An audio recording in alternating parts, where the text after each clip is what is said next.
Fusion Mobile, quality e-learning experience on the go. Welcome to Fusion Mobile e-learning clinic. I'm Sonyola Olua. I'll be guiding you through physics, and now I'll be talking about vectors and scalars. What are vectors? Well, before we look at that, let's take a look at what topics we'll be going through. We'll be going through the topics vectors and scalars, representation of a vector, addition of two vectors, resolution of vectors, resultants of more than two vectors, and we'll be considering relative motion. So, let's start the lesson. What are vectors? In the previous class, before now, we talked about vectors and scalars, and I remember telling us that scalar quantities are quantities which can be measured based strictly on their magnitudes, but vector quantities cannot be fully described unless you put into consideration both their magnitudes and their direction. So, scalars are scalar quantities, while vectors are vector quantities. In a few seconds, a question will pop up on your screen. So please do well by attempting the question. Welcome back. Seeing that you have been able to attempt the question that we asked earlier, let's look at representation of a vector. As we said earlier, a vector is not defined just by its magnitude. It is defined both by the magnitude and the direction in which the magnitude is acting. So, you can say you have a force acting 90 degrees north. So, acting 40 degrees north. So, you have to draw your diagram. A force of how many newtons? Maybe 30 newtons. Acting 40 degrees north. You have to represent it, you have to take the measurements.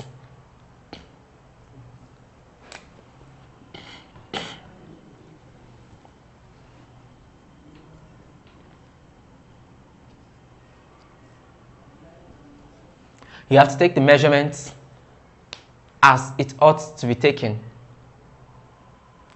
In certain conditions, we may have more than one vector to represent, and probably you have two vectors that are acting, and you want to find the resultant or an equilibrant. What is a resultant? A resultant is a force which is equal to the two forces that are acting. That is, when you consider the two forces acting, the one that is equal to them, that is what we call the resultant. And two or more forces in that case, it could be more than two forces. So, two or more forces acting, what will be the effect of those forces acting is what is called the resultant. But the equilibrant, that's the force that would balance out or cancel out the effect of those two or more forces. So the resultant is usually in the opposite direction with the equilibrant, but they share the same value. In the addition of two vectors, there is a law we need to get familiar with. It is called the parallelogram law of vectors. The parallelogram law of vectors. It is a graphical method used in adding vectors together.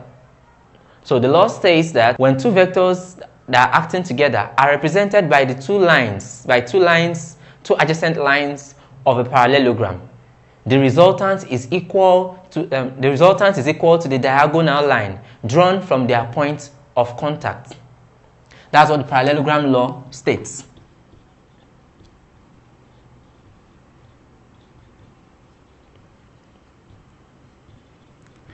Now, it suggests that if you are having two vectors, A and B, acting like this, their resultant would be equal to, of course, a parallelogram has four sides, of which two of the four sides are parallel to each other. So we have A will be parallel to this other side, while B is parallel to this other side. The resultant will be the line, the diagonal that joins the diagonal that comes out of the meeting point of both of them to the other edge of the parallelogram. So it is a graphical method for calculating what the resultant of force of our vectors would be. Apart from the parallelogram law, when we put the parallelogram law to work, actually, we can calculate the value, that is the amount of, whether it is a force or velocity or acceleration. We can calculate the value of our vector, and can also calculate the angle at which the effect of this vector would be felt. So the angle is actually always calculated along our x-axis, our north. So the angle will be calculated here as theta. We have a question here. We're supposed to find the resultant of two forces acting on each other at a degree of 60 degrees. Now we have 4 newtons and we have 3 newtons. What we ought to do right now is to take our ruler and our plane sheet and start drawing. We're to find the resultant force that would come out of this. So what do?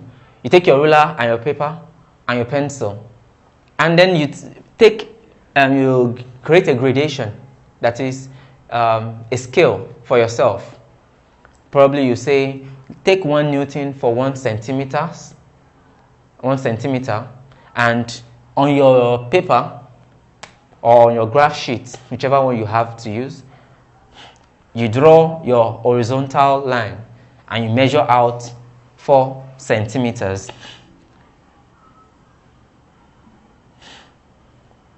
I'm taking this as my 4 centimeters.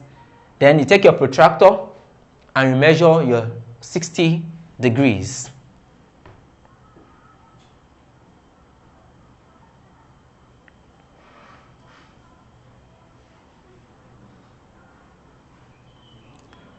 Oh, this is my 60 degrees.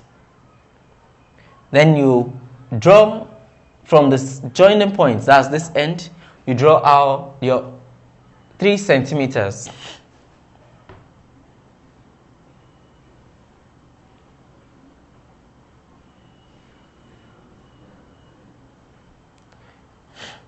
And that's my 3 centimeters. So now I have my diagram. And this is my 60 degrees. We are there now. Now, still with your ruler, you draw a line parallel to your horizontal line, but at this top, using your ruler, or maybe you use your t-square, or maybe just count how many, if you are using a graph sheet, you can just count how many lines, how many spaces are between, and you can easily extend it and count how many spaces between here and here. So you have something like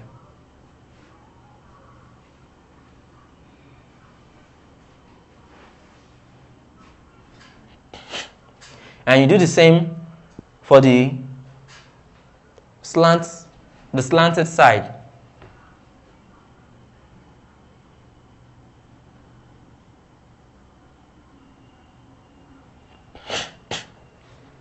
By now you should have add your parallelogram.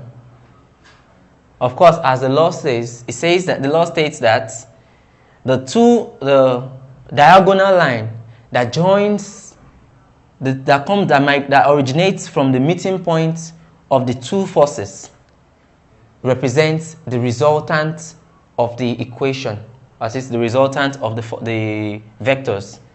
The diagonal that comes out from the starting point of the two vectors, that represents the resultant of the vectors. So, drawing out the diagonal line,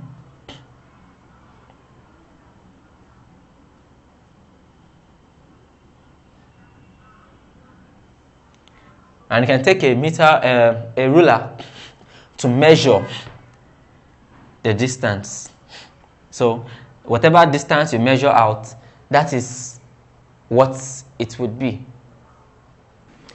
When the measurement of here to here is taken, you have a value of about a resultant to be equal to 6.1. So 6.1 centimeters would mean 6.1 newtons, since I'm working with 1 centimeter equals to 1 newton. I'd like you to try this now. Another method that can be used to solve this kind of problem is the mathematical method. The mathematical method involves you taking a look at the diagram and trying to put things together to ensure that you are able to solve it mathematically. So what are we expected to do? Of course, first get out your parallelogram. So I want to trace out my parallelogram out of this. I'll have something like this. And I want to get out the point I'm looking for. Of course, since this is a parallelogram, if I should draw out this, it means this place will be 60 degrees. I'm trying to get this out. Now, if you look at this and you imagine this upper part not being there, you'll be seeing a triangle. Yes, I didn't draw a line across this because we don't want to work with such kind of triangle. We want to work with this. It does not contain what we want to look for, but this shows us what we want to look for. So you can ignore this and focus your eye on this. Considering that this part is 60 degrees and the entire thing, angle on a straight line is 180 degrees. So you can take the angle inside here to be 180 minus 60. And that brings us to what kind of formula can we possibly use to solve this kind of problem. Of course, this angle, this measurement here is the same thing here. So this is also 3 newtons. We have our parameters. We have 2 sides of the triangle and 1 angle. The formula to use to solve this kind of problem is the cosine rule. The cosine rule says that r squared, that is the longest part, let's call it r squared, should be equal to the addition of the squares of these 2 sides. Let's call them p squared and q. So p squared plus q squared minus 2 pq cos theta, where theta is the angle between p and q. The third part equals to the 2 other parts that we know minus the 2 parts that we know multiplying themselves, cos the angle between the 2 sides that we know. So let's proceed. From this, what can we get? Substituting our values in, our r squared will be equal to p squared, that's 4 squared, plus 3 squared, minus 2 into bracket 4 times 3, multiplied by cos into bracket 180 minus 60. By the time we solve this, we'll have 16 plus 9 minus 2, 12. When you subtract this, you have 120. When you press your calculator, you have a value of minus 0.5. When you multiply it through and add this, the addition of this would give 25 minus 0. Minus times minus give us plus. 0.5 times 2 give us 1, and we have 12. When that is added together, we have 37. Now, that is our r squared. So our r would be equal to the square root of 37, which when you calculate, you check that on your calculator, you get 6.08 to 6.08, which is approximately equal to 6.1. Answer is in newtons. So see that our calculation gets an equivalent answer to our drawing method. Whichever method you choose to use, you arrive at the same answer. Now, we have found out what the magnitude of our resultant would be, and we found it to be 6.1 newtons.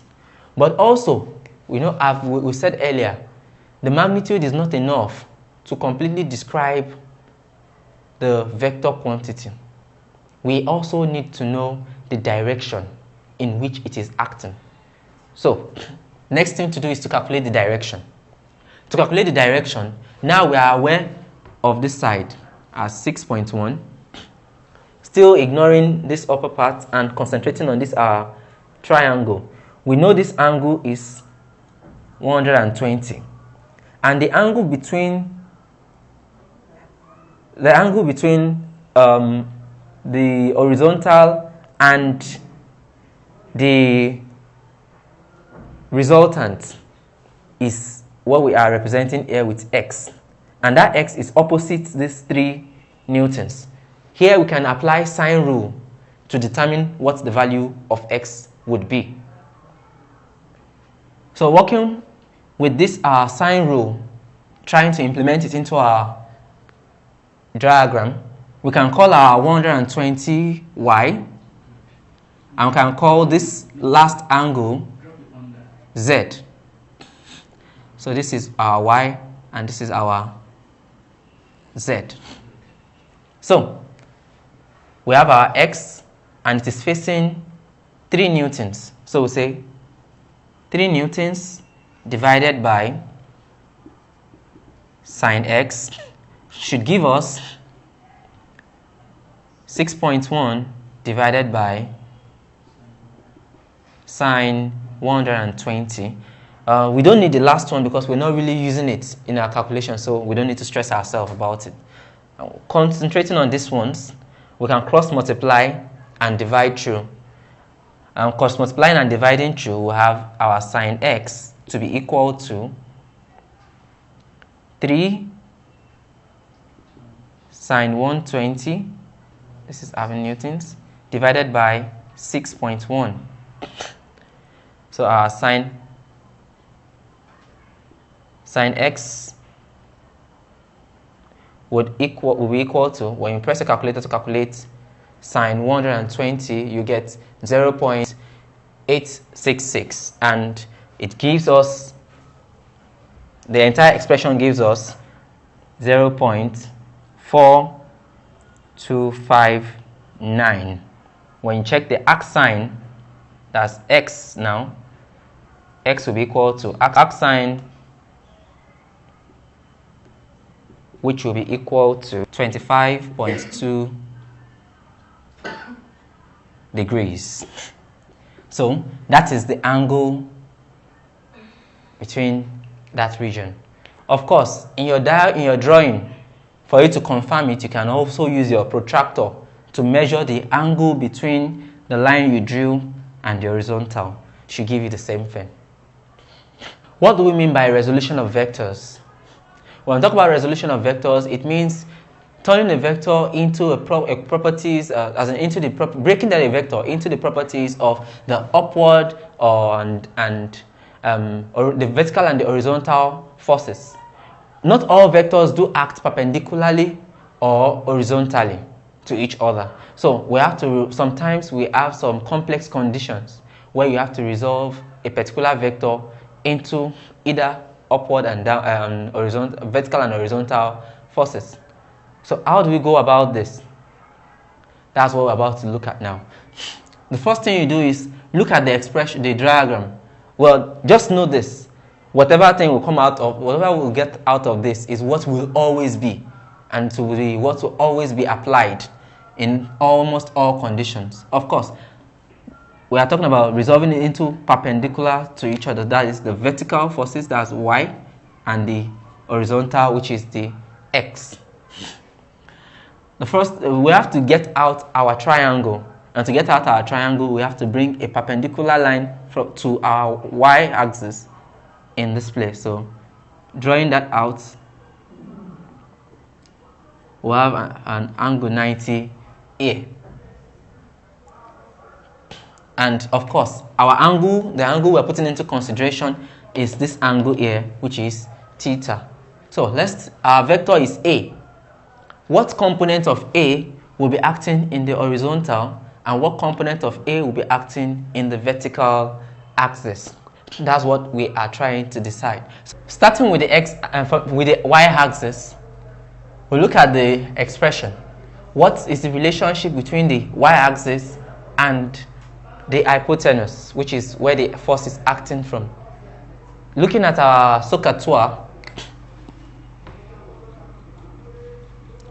from mathematics, we know that the relationship SO expresses sine, which shows a relationship between opposites and hypotenuse.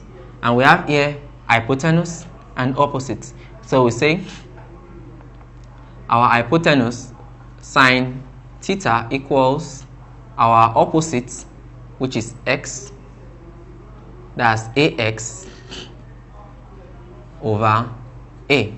When I write ax, I mean the component, the x component of a. So the ax, which is x component of a, equals to a sine theta. In like manner, we'll consider our x-axis. What applies is CA, because hypotenuse and adjacent. And CA is cosine, which says adjacent divided by hypotenuse. So we have cos theta equals to ay, which is y component of, I wrote ax, this is ay up here, which is y component, and this other one is ax, that's x component of a, and that gives us our ax will be equal to a cos theta. So in every of our expressions, so long as our theta is not anchored to the verticals or to the vertical line, our expression would be sine theta, a sine theta for y-axis and a cos theta for x-axis. But when it is anchored to the vertical, it will change and to become a cos theta for y-axis and a sine theta for x-axis. I'll take it again.